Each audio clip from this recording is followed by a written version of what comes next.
ওং নমঃ শিবায়। ধনু রাশির জাতক জাতিকার জন্য মে মাস 2025 কেমন যাবে তা গ্রহের অবস্থানের ওপর ভিত্তি করে আলোচনা করা হলো। মনে রাখবেন, এটি একটি সাধারণ ভবিষ্যফল। ব্যক্তিগত কুষ্ঠি বিচার ভিন্ন হতে পারে। গ্রহের অবস্থান, প্ল্যানেটারি ট্রানজিটস। সূর্য মাসের প্রথম দিকে আপনার ষষ্ঠভাবে অবস্থান করবে এবং মাঝামাঝি সময় থেকে সপ্তমভাবে প্রবেশ করবে। চন্দ্র মাসের বিভিন্ন সময়ে বিভিন্ন রাশিতে অবস্থান করবে। মঙ্গল মাসের শুরু থেকে আপনার সপ্তমভাবে অবস্থান করবে। বুধ মাসের শুরুতে পঞ্চমভাবে থাকবে, মাঝামাঝি সময়ে ষষ্ঠভাবে এবং মাসের শেষ দিকে সপ্তমভাবে গমন করবে। বৃহস্পতি আপনার পঞ্চমভাবে অবস্থান করবে। শুক্র মাসের শুরু থেকে ষষ্ঠভাবে অবস্থান করবে এবং মাঝামাঝি সময়ে সপ্তমভাবে প্রবেশ করবে। শনি আপনার তৃতীয়ভাবে অবস্থান করবে। রাহু আপনার চতুর্থভাবে এবং কেতু দশমভাবে অবস্থান করবে। সম্ভাব্য ফল, পসিবল আউটকামস। কেরিয়ার মাসের প্রথম দিকে কর্মক্ষেত্রে কিছু প্রতিযোগিতা বা চ্যালেঞ্জের সম্মুখীন হতে পারেন। সহকর্মীদের সঙ্গে সুসম্পর্ক বজায় রাখা প্রয়োজন। মাসের মাঝামাঝি সময়ের পর থেকে কর্মক্ষেত্রে উন্নতির যোগ দেখা যাচ্ছে। নতুন সুযোগ আসতে পারে। যারা ব্যবসার সঙ্গে যুক্ত তাদের জন্য সময়টি মিশ্র ফল দেবে।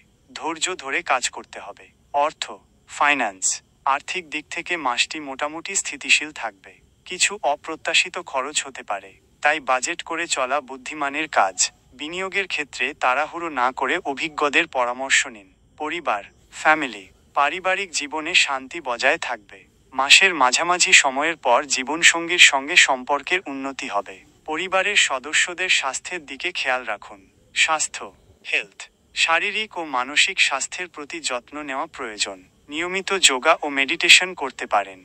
খাবারের দিকে শ্রদ্ধা দিন। প্রেম ও সম্পর্ক, লাভ এবং রিলেশনশিপস। প্রেমের ক্ষেত্রে নতুন মোড় আসতে পারে। যারা অবিবাহিত তাদের জন্য ভালো সুযোগ আসতে পারে। বন্ধুদের সঙ্গে সম্পর্ক ভালো থাকবে। শিক্ষা, এডুকেশন, শিক্ষার্থীদের জন্য সময়টি অনুকূল থাকবে। পরীক্ষায় ভালো ফল করার সম্ভাবনা রয়েছে। উচ্চশিক্ষার জন্য যারা চেষ্টা করছেন তারা সাফল্য পেতে পারেন।